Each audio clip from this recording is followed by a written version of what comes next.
Fala pessoal, muito bom dia. Aqui quem fala é Nicolas Farto, da mesa de renda variável da Vertic Invest, falando para o nosso Morning Call de hoje, quarta-feira, dia 29 de novembro de 2023.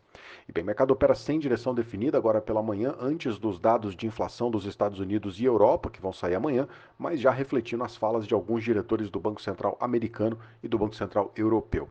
Na Ásia, hoje a sessão ficou negativa para a maior parte das bolsas. Lá na China, a preocupação com o mercado imobiliário segue sendo o principal vetor de risco, enquanto no Japão, a alta recente do iene vem prejudicando as empresas exportadoras.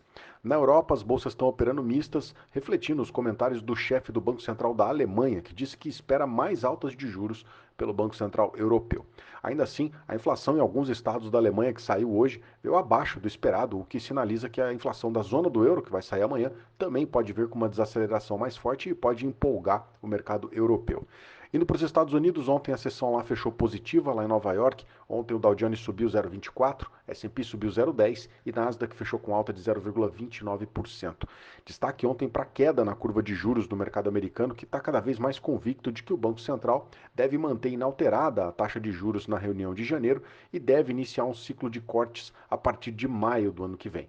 As falas do diretor do Fed ontem, o Christopher Waller, que afirmou que está confiante de que a política monetária americana já deve fazer a inflação convergir para a meta de 2% ao ano, fez as apostas de cortes de juros aumentar na bolsa de derivativos lá em Chicago ontem. Na agenda americana, hoje, destaque deve ficar para a segunda leitura do PIB do terceiro trimestre desse ano, que deve vir com uma alta de 5% na comparação trimestral. Também sai hoje balança comercial dos Estados Unidos e a publicação do livro bege do Banco Central americano, que vai trazer para a gente mais detalhes da atividade econômica americana, que deve servir, claro, para balizar as expectativas de juros. Atualizando as bolsas agora, S&P Futuro sobe 0,33, Eurostock 600 sobe 0,54, FTSE de Londres cai 0,07%. No Japão, Nikkei caiu 0,30%, na China, Shanghai Composite caiu 0,56% hoje. Índice dólar DXY subindo 0,12% agora, enquanto os juros de 10 anos do mercado americano caindo bastante, queda de 0,96%, está cotado a 4,29% no analisado agora. O petróleo está subindo agora de manhã, alta de mais de 1% para o petróleo Brent, que está cotado a 82 dólares e 34 centavos o barril. O petróleo ainda refletindo a expectativa da reunião da OPEP, que vai acontecer amanhã, e também as notícias de que uma tempestade que atingiu a região do Mar Negro está afetando a distribuição de petróleo, deve afetar deve diminuir mais de 2 milhões de barris de petróleo na oferta do Cazaquistão e da Rússia. O minério de ferro fechou com queda nessa madrugada lá na China, ainda refletindo a cautela do mercado sobre uma eventual regulação ou endurecimento da regulação do governo chinês nas negociações. Lá em Dalian, hoje o minério caiu 0,47 e fechou os 135 dólares e 10 centavos a tonelada.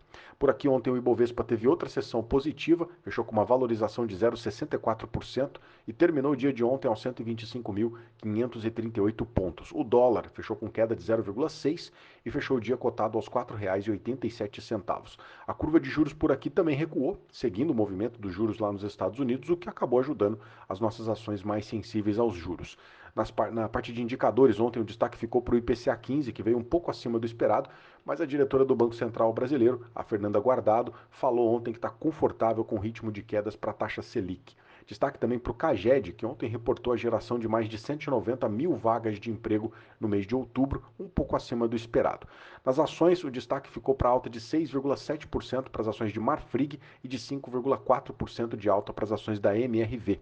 A Petrobras também ajudou a alta do Ibovespa, ontem com uma valorização de 1,5%, acompanhando a alta do petróleo no mercado global, e a Vale também ajudou um pouco, alta de 0,22% para a Vale ontem, mesmo com a queda do preço do minério de ferro lá no mercado asiático. Na queda, o destaque ficou para a Eneva, que ontem caiu 3%, com o mercado ainda refletindo a proposta de fusão com a Vibra Energia, que diz que deve consultar o interesse dos acionistas pela fusão das duas empresas. Na agenda local hoje, o destaque fica para o IGPM e para a sondagem de serviços e comércios, que vai ser publicado hoje pela FGV.